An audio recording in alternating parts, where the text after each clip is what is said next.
Bonjour à toutes, bonjour à tous. Aujourd'hui une nouvelle vidéo sur la chaîne Le Garage PTS, vidéo qui va concerner un test d'un utilitaire. Vous savez plus, une fois j'avais fait ça, j'ai eu certains commentaires qui m'ont demandé peut-être d'en faire plus. En plus là c'est un véhicule qu'on voit de moins en moins alors qu'on a vu partout. C'est le très célèbre Renault Kangoo. Et là c'est la première mouture du Renault Kangoo sorti en 1997. Celui-ci est de 1998, donc il fait partie vraiment des premières années de production. Donc ça a été un véhicule archi populaire dans toutes les entreprises de France et certains particuliers demandeurs de travaux. Cette version de Kangoo, c'est donc un 1,9 litre diesel. Donc son turbo, moteur atmosphérique, on en parlera un petit peu plus tard, et associé à la finition RNC qui est une finition plutôt haute pour un utilitaire. Mais ça, de la même façon, on va y revenir dans quelques instants. Donc le Kangoo a succédé en 1997 au Renault Express, qui a eu lui une très longue carrière au début des années 80, en 84 si je dis pas de bêtises, et ce donc jusqu'en 97, donc 13 ans de carrière. Pareil, il avait fait les bonheurs de tout le monde, que ce soit du petit artisan que d'Arty, c'était très connu. Et ce Kangoo, bah voilà, de la même façon, fin des années 90, en 97, ils ont sorti ce modèle-là, et ce pendant une bonne dizaine d'années, 10-11 ans. 2008, le Kangoo 2 est sorti. Alors la première génération de Kangoo est reconnaissable, disons, à ses feux avant qui ressemblent un peu au dessin de la Twingo, donc avec le clignotant orange en dessous d'un phare un peu arrondi. Ça donne un aspect un peu souriant. Sur un utilitaire, c'était un peu étrange à l'époque. Les trucs étaient très carrés, très sérieux, à l'économie. Et les feux arrière étaient plutôt grands et plutôt originaux également en termes de dessin, ce qui donnait un look très particulier à ce véhicule, qui a fait un peu sourire, je dois dire, quand c'est sorti. Mais finalement, ça n'a pas empêché ce véhicule de très bien se vendre. On peut noter donc en définition utilitaire, puisque le véhicule a également été vendu en version familiale, en 5 places, vitrée à l'arrière avec des sièges, qui fait partie de la catégorie donc des Ludospace. Donc c'était les Ludospace, c'était les dérivés d'utilitaires avec banquette et certains aménagements, certains équipements supplémentaires. Là les versions utilitaires sont des versions plutôt dépouillées, plutôt je dirais rustiques et commodes, on va dire, en termes de changement de pièces. En témoigne par exemple la vis apparente pour le démontage du pare-choc sur l'extérieur. Sur les voitures traditionnelles, les vis sont plutôt cachées. Là tout est accessible, tout est un peu gros, tout est économique, mais ça a l'avantage par contre de simplifier l'entretien, les réparations, et en plus de ça les gros boucliers noirs en plastique protègent plutôt bien des chocs de la carrosserie. Également grosse poignée de porte, grosse poignée latérale, grosse baguette, tout est gros sur le Kangoo. Et donc sur ces versions utilitaires, ils ont repris le terme technique express qui est noté sur la partie haute du véhicule. Donc voilà, ça c'est pour les petites spécificités, je dirais, esthétiques du véhicule sur la partie extérieure. À l'intérieur, donc cette finition RNC proposait un équipement assez riche pour un utilitaire du début des années, de la fin des années 90, pardon, avec donc l'airbag conducteur qui était livré d'origine, la direction assistée. Ça c'était pas systématique à ce moment-là. On avait le droit aux commandes au volant pour l'autoradio à cassette, et on avait le droit également à un intérieur tissu. Certains utilitaires, et encore aujourd'hui, sont livrés avec ce qu'on appelle des intérieurs TEPS, donc c'est une espèce de sky de plastique. Enfin c'est pas une très jolie matière. Là le tissu, alors même si c'est un tissu bas de gamme, on est sur un intérieur un peu plus valorisant. Les tapis sont en caoutchouc pour faciliter l'entretien.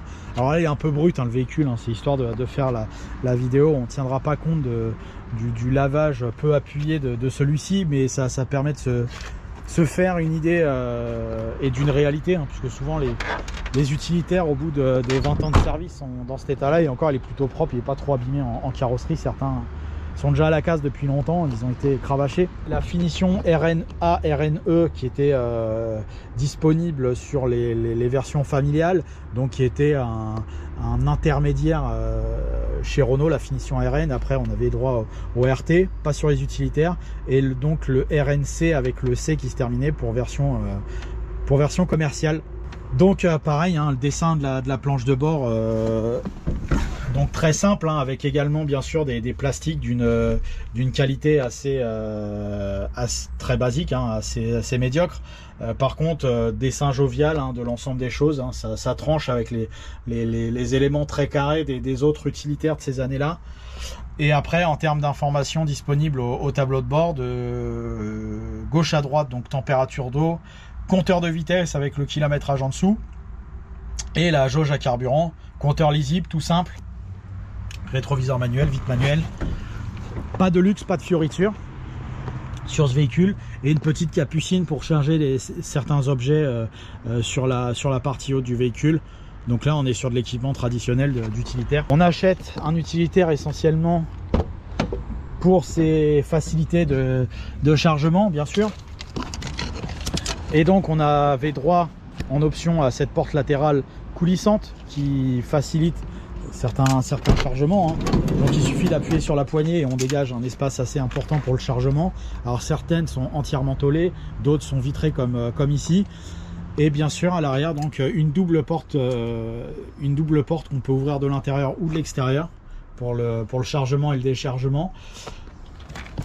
On peut voir que celui-ci n'a pas de grille de séparation, donc on peut aller jusqu'au bout en termes de séparation. Certains avaient une cloison ici ou une grille. Les aménagements sont multiples, hein, sur un véhicule utilitaire, hein, quand vous le commandez en fonction de votre profession et de vos demandes. Vous pouviez le personnaliser. Donc c'est des choses qui sont assez spécifiques à chaque fois. Mais là on est vraiment dans la configuration la plus classique avec porte latérale et deux portes battantes. À noter que le siège peut se coucher. On a une partie dure qui est ici. Voilà, on se couche, donc comme ça permet de charger des objets qui sont plus que longs. En largeur, on a droit, s'il veut se mettre droit, tac, on a droit à 1,40 m de large, au plus large, hein, sur le Kangoo. Donc évidemment à ce niveau là c'est un peu moins large entre les roues, mais on a plus d'1 mètre de toute façon. Donc jusqu'au siège on a 165, voilà. Et au plus petit, au niveau des passages de roues, on a 116. Donc voilà, 116 par 160 au niveau de la caisse. Vous avez largement de quoi rentrer une palette. C'est tout l'intérêt des utilitaires. Et en hauteur, et ben on a quasi 1,20 m, puisqu'on a 1,16 m également en hauteur au niveau de l'entrée de chargement. Après, derrière, ça se rajoute. Les 75 cm tranquilles de ce que je viens de vous dire, on est à 2,30 m de chargement facile si vous pliez le siège. Donc pour des planches c'est plutôt pratique. Donc ce Kangoo premier du nom est servi accompagné d'un moteur 1,9 litre diesel F9Q, hein, qui a fait le bonheur de milliers voire de millions d'automobilistes. Ce moteur on l'a retrouvé sur Clio 1, R19, R21, donc le Kangoo là, l'Express, bref on l'a eu à toutes les sauces. Celui-ci est en version 65 chevaux, il existait également une version dégonflée à 55 chevaux, donc c'est pour ça qu'on est vraiment sur la version haute de l'utilitaire en 98. Après on pouvait avoir effectivement une version turbo diesel DTI, après a été remplacée avec l'1,5 litre DCI qu'on a essayé plusieurs fois. Donc là on est sur une version modeste 1,9 litre diesel qu'on va pouvoir essayer pour se rendre compte de ses qualités dynamiques. Donc nous voici au volant du Kangoo 1,9 litre D.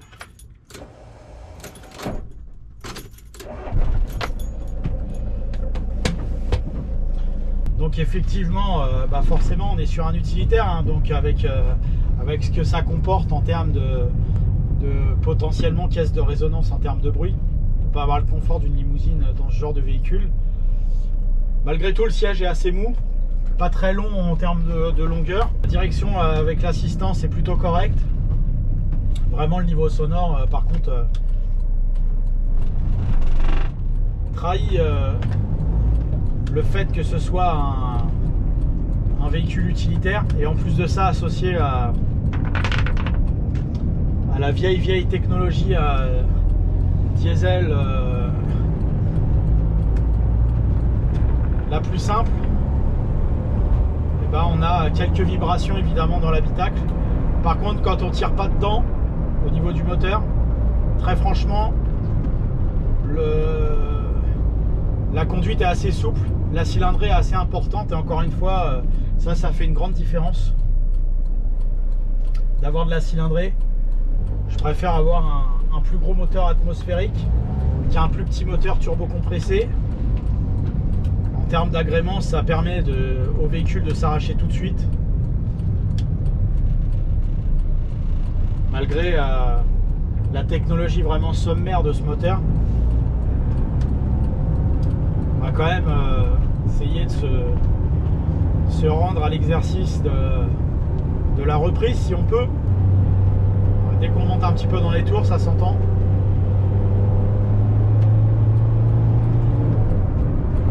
Ça risque d'être compliqué, mais on va quand même le faire. Voilà, on est à 85 là. On était à 50 derrière le camion. Alors évidemment, le fait de ne pas avoir de contour, bah, ça empêche d'être très précis dans les intermédiaires, savoir à quelle vitesse on est à fond ou pas. Mais en général, c'est à peu près 70-80 le fond de 2 et à peu près 110 le fond de 3. Donc là, bon, l'objectif, c'est pas non plus d'aller jusqu'au bout avec le potentiel de la voiture. Puis, de toute façon, elle n'aime pas ça. Par contre, on peut, là, quand on la conduit au régime usuel, donc 70, 80, 90 en cinquième, elle répond correctement. Grosso modo, jusqu'à 110, ça va aller. Après, au-dessus de 110, elle va commencer à beaucoup crier. Mais franchement, en termes de vibration, c'est pas encore à 95 à l'heure comme ça, c'est pas non plus un drame. Alors on se remet dans le contexte, hein, qu'on est sur une voiture qui a 25 ans, qui a à peu près 160 000 km, qu'évidemment on n'a pas le confort du dernier Kangoo de 2015, et que c'est pas non plus une voiture qui est inconduisible, et que je trouve le moteur plus agréable à mener que certains petits diesels modernes, ou en tout cas plus modernes que ce moteur. À partir du moment où on reste sur des régimes moteurs faits pour les diesels, c'est-à-dire pas les hauts régimes. Après, pour le reste, bah, évidemment, le niveau sonore est présent de différentes manières, hein, par les bruits des pneus arrière, par le bruit, puisque ça résonne dans la caisse, par quelques bruits d'air. Finalement, c'est presque pas le moteur qu'on entend le plus une fois qu'on est sur voie rapide, c'est les autres bruits environnants de résonance. Donc effectivement, c'est très bruyant, et pour peu qu'on veuille faire un certain nombre de kilomètres, bah, ça va piquer les oreilles à un moment donné. Ça, c'est l'eau des utilitaires en général. À partir du moment où il n'y a pas de séparation de cloison, on l'entend vivre. La voiture prend du roulis. Pareil, c'est normal, hein. Voiture des années 90, petits pneus, flanc haut. En plus, on est sur du réglage utilitaire. Alors, ça a le mérite d'être facile à conduire, surtout avec la direction assistée.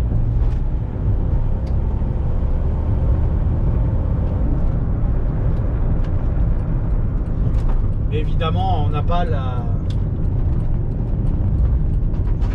précision de conduite d'une Clio RS, hein, on va pas se mentir. Et voilà, pour un usage quotidien, je dirais même plus quotidien local, comme pourrait être évidemment l'utilisation de ce véhicule aujourd'hui, ça remplit tout à fait son service. La suspension reste assez commode, assez souple. C'est pas du tout tape-cul, ça reste très très correct. Finalement, le point noir essentiel de ce moteur là, enfin de cette version là, bah, ça va être le niveau sonore. assez dérangeante. Mais c'est compensé par contre par une fiabilité à toute épreuve, hein. Avec 9D Renault, franchement, ça bouge pas, ça prend plusieurs centaines de milliers de kilomètres tranquille. L'accessibilité mécanique est facile. Les pièces sont pas chères, n'importe qui peut réparer ça avec un minimum d'outillage.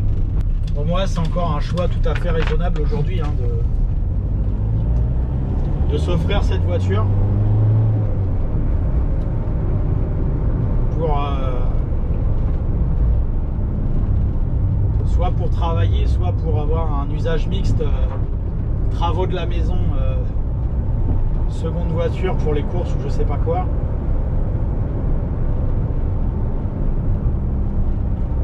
La consommation va forcément être un peu supérieure à un DCI, on va tourner aux alentours de 7 litres. Par contre, évidemment, on s'y rattrape en termes de frais de remise en état, en frais de réparation.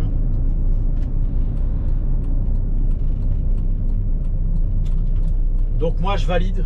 Après certains trouveront les redire comme d'habitude, mais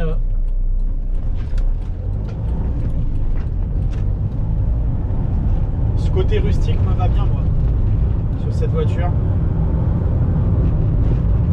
Voilà, sans pousser les intermédiaires, on arrive vite à, comme ici, à 60-70 sans forcer. Là je suis à 60 à l'heure, je suis en 5e, il n'y a pas de vibration particulière. Voilà, c'est fait pour être mené comme ça, en passant très rapidement les rapports et en laissant rouler la voiture telle qu'elle doit rouler.